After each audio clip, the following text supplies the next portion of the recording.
I'm now going to take you through the process of Cardiopulmonary Resuscitation, CPR. If somebody experiences a cardiac arrest, the heart will stop pumping blood around the body, meaning our vital organs are deprived of the oxygen that we desperately need. So here I'm going to be treating an adult. An adult is defined as someone that is 18 years and over. So I'm going to carry out my primary survey shortly, and I'm going to find that they are unresponsive and not breathing normally, which means I need to start doing the heart's job for it and pumping the blood around the body so it reaches those vital organs that it needs.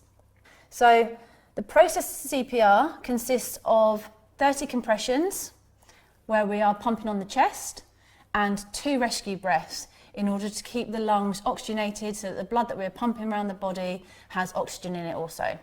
When we're doing the compressions, we want to try and achieve a depth of 5 to 6 centimetres. We're going to use the heel of our hand and we're going to place that on the centre of the chest. So I'm just going to unzip the jacket here so that you can see my hand placement a little bit easier. So with the heel of my hand, I'm going to place that on the centre of the chest, so right on the breastbone. Now, if you're not sure exactly where to put your hand, on the mannequins here, it is in between the nipples. But what I'm going to do is use my middle finger, work my way from the armpit to the centre of the chest. I'm going to place my other hand and interlock my fingers. I'm going to get my knees nice and close to the casualty, and I'm going to bring my shoulders above so they're in line with my hands, and I'm going to keep my arms nice and straight. I'm now going to apply some pressure to achieve the depth of 5 to 6 centimetres.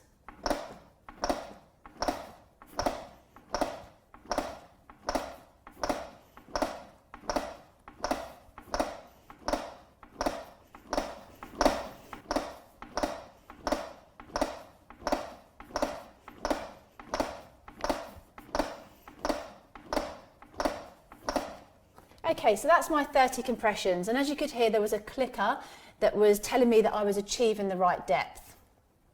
So where I would go for my 30 compressions is to do my 2 rescue breaths. Now, you don't have to give rescue breaths, although that is the best treatment for the casualty, but if the casualty had any bodily fluids, so blood or vomit, then you may not want to do this. Perhaps you could incorporate the breaths a little bit later on when a pocket mask is brought to you with a first aid kit or an AED. Okay, so I'm going to do the 2 rescue breaths. Now, we're going to do a head tilt chin lift to open the airway. I'm going to pinch the nose to get a good seal, and I'm going to put my mouth around their mouth again to make sure I get a good seal.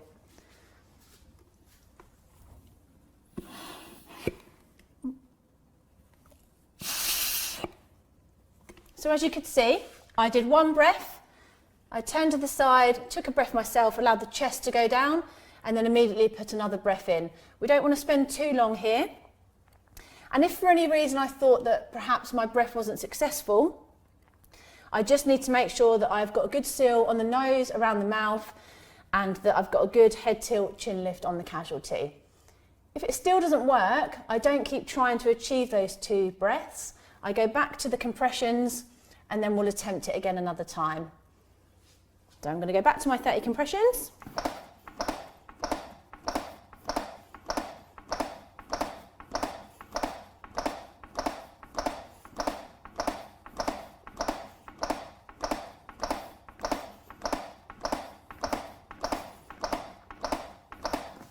And 2 breaths.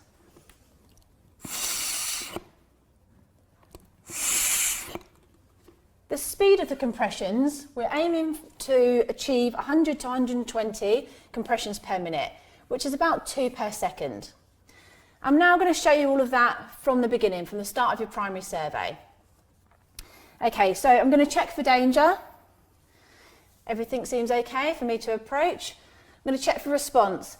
Hello, can you hear me? Can you open your eyes? There's no response. Is anyone there to help? I'm just going to check the airway. I'm going to open the airway and I'm going to check for breathing.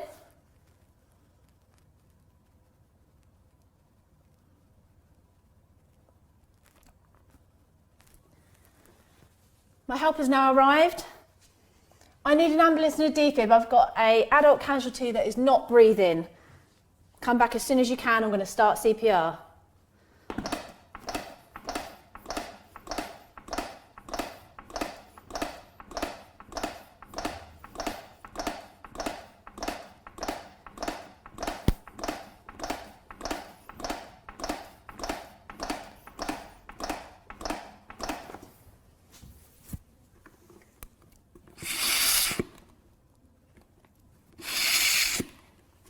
I'm going to continue 30 compressions to 2 breaths.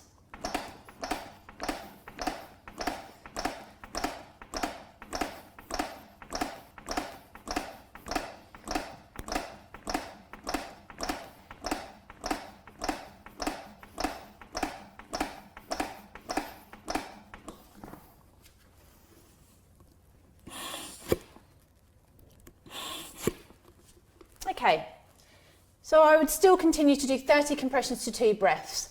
Now hopefully somebody will come back with an AED and I can start to apply that and use it. Otherwise, I'm going to continue CPR, and I would only stop if I was completely exhausted and could no longer continue, if a medical professional told me to stop, or if the casualty shows definite signs of life. Some additional information that you'll need to be aware of is if you choose not to do rescue breaths, then you would do continuous chest compressions. So you wouldn't stop at 30, you would just keep going. Some other problems that might arise during CPR is perhaps breaking a rib, or you may think that you've broken a rib because of the noise that you can hear from the popping and cracking of cartilage from putting that pressure on the chest. Now, if we have broken a rib, that is going to be down the list of our priorities, because we will always treat breathing first, then bleeding, bones and burns, and any other medical condition. So we will continue with the chest compressions at the same depth and the same speed. We just need to make sure that we haven't wandered off onto another area of the chest which perhaps is having an impact on the ribs. Something else that might happen is that your casualty may regurgitate. If this happens, you need to act quite quickly so as the vomit does not block the airway. So what I can do in this situation is I can roll the casualty away from me, protect them across the chest to make sure that they don't fall on their front, and allow them to be sick. Once they've finished, I can check the mouth and I can clear any vomit that's left there. Once they've finished, I'm going to roll them back down. And I'm going to see if there's any signs of life and if they're breathing. If your casualty is still not breathing, you can continue with chest compressions and rescue breaths if you have a pocket mask, as they have now been sick. And if they are breathing but unresponsive, you would place them in the recovery position. In this demonstration, I had help. So I had somebody to go and call an ambulance and get me an AED. If you didn't have help with an adult casualty, as soon as I'd established that they weren't breathing normally, I'd have had to leave them, go and call 999 and get an AED if there was one available. I would then come back as quickly as I could and start CPR, and if I did have an AED, I would use it. I'm going to show you how to use a pocket mask. So as I mentioned, especially if somebody had bodily fluids, vomit, blood around their mouth, you would want to use one. But if you've got a pocket mask, I would advise that you would always use it, or as soon as one becomes available. So there are several different types of pocket masks. This is just one of them. It comes with a one-way valve. The pocket mask itself needs to be made ready to go by pushing this out. It can be quite stiff. I need to pop that one-way valve in place, and then this thinner part will go on the nose. So I'm going to place that over the casualty's face. Now I need to make sure I still get a good seal, because any breath that I put in, I don't want it to escape around the edges of the pocket mask. So I'm going to place my hands around the pocket mask like this. I'm going to lift the chin, and I'm going to push the head back on the forehead here. So I'm still achieving a head tilt and chin lift. And then I'm just going to apply a normal breath like I did before.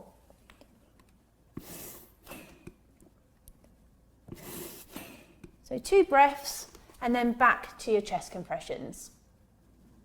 I'm going to take you through the process of what we call the chain of survival. Now this is 4 links that we put into place to ensure the casualty has the best chance of surviving, especially in the case of a cardiac arrest. So those 4 links are early recognition and call for help. So we need to be able to understand that they're not breathing normally, and not mistake agonal gasps as normal breathing or any movement from the casualty as signs of life. We must go through our primary survey and establish normal breathing. So early recognition and call for help. The second link is early CPR. So if the casualty is not breathing normally, we need to get somebody to start CPR as quickly as possible. The next link in our chain of survival is early AED, so your automated external defibrillator. If we can get that to the casualty in the first few minutes of their collapse, that is going to increase their chance of survival anywhere up to around 70%. Every minute that defib is delayed, that could decrease their chances of survival of anywhere between 3 to 5%. The last link in your chain of survival is early post-resuscitation care.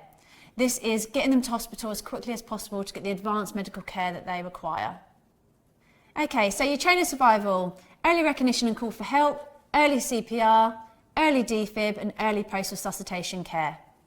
I'm going to take you through child CPR. A child is defined as somebody from the age of 1 until the age of 18.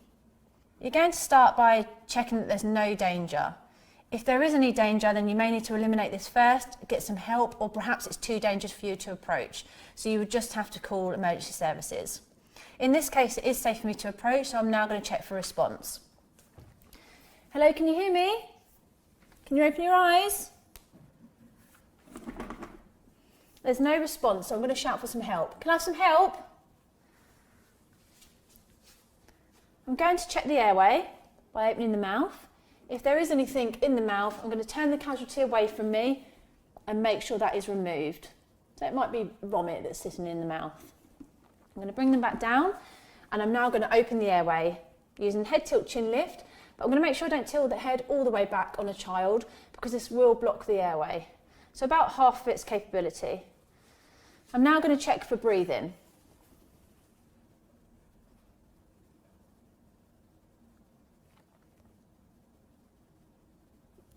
When checking for breathing, I'm listening for breath.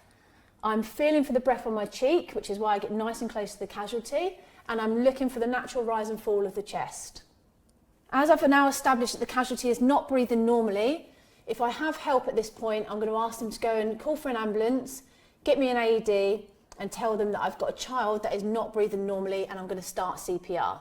With a child, it's a lot less likely to be a problem with the heart and more to do with a respiratory issue. So we need to start with 5 initial rescue breaths. So I'm going to open the airway, I'm going to pinch the nose, and I'm going to attempt 5 rescue breaths.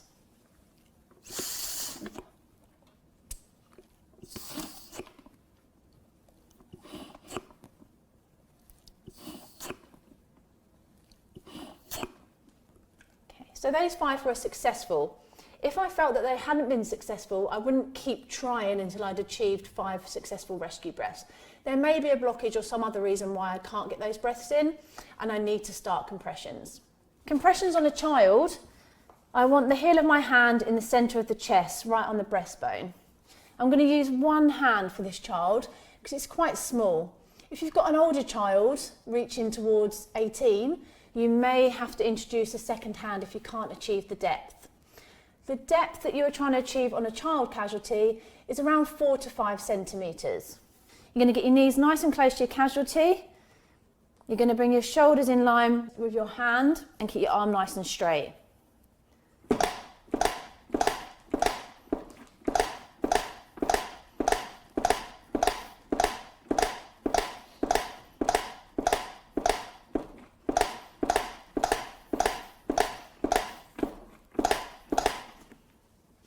After your 30 compressions, you're going to do 2 breaths.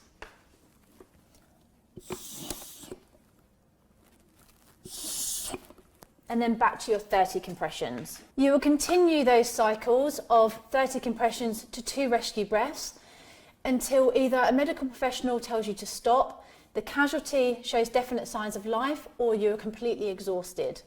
Unlike an adult casualty who was likely to be suffering cardiac arrest, so would have had oxygen in their lungs for us to pump around, a child casualty probably hasn't been able to achieve getting any oxygen into their lungs for some period of time. So if they have had a severe airway blockage, so choking, if they had been underwater for a period of time, accidental suffocation, then no oxygen has been getting in. So it is imperative that we give those rescue breaths to children and babies to give them the best chance of survival. I'm going to take you through baby CPR. A baby is defined as anyone under the age of 1. So you're going to start with your primary survey. You're going to check for any danger. You're going to check for response. We could blow in the casualty's face, see if there's a response. Clap beside both ears. We may give a little squeeze and a tickle to the hands and feet and see if there's any response. There's no response from the casualty, so I'm going to ask for some help. Can I have some help? And I'm going to check the airway, make sure there's no obstructions. The airway's clear, so I'm going to open the airway. To open a baby's airway, I'm going to put the head in a neutral position. I don't want to tilt the head too far back or allow it to be too far forward because that will close off the airway. I'm now going to check for breathing for a maximum of 10 seconds, and I'm going to look for the rise and fall of the chest. I'm going to listen for breath, and I'm going to try and feel for any breath on my cheek.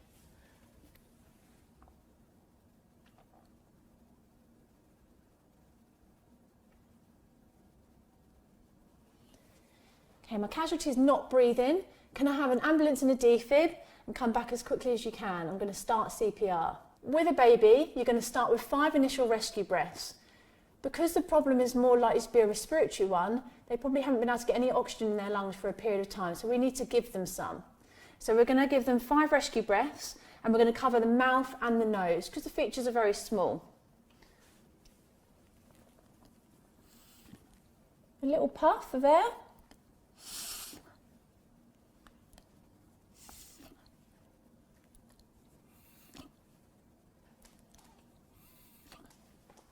After those 5 initial rescue breaths, we're going to then go on to 30 compressions.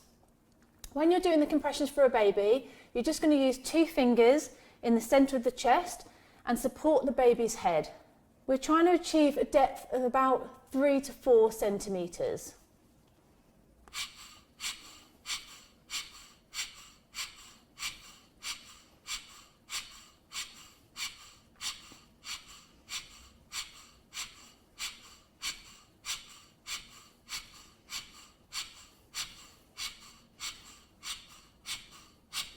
After your 30 compressions, we're going to do 2 more breaths.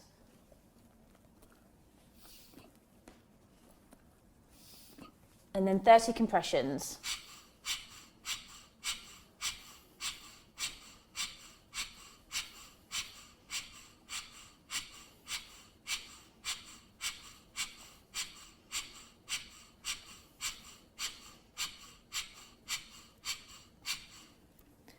And then you will continue those cycles of 2 rescue breaths and 30 compressions until a medical professional arrives and tells you to stop, if you become completely exhausted, or if the baby wakes up and shows definite signs of life.